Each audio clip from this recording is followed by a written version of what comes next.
How to do a Dubai chocolate. First, contain sand. Second, water. A sand again. Lumipat lang kami. Let's make. Wow! Ooh, looks good. Nasa ano kasi ako guys? Nasa Boracay. Naging ganyan yung sand. More sand.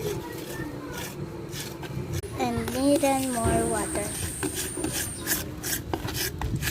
Kapag nilalagyan kasi ng tubig, let's get some leaves.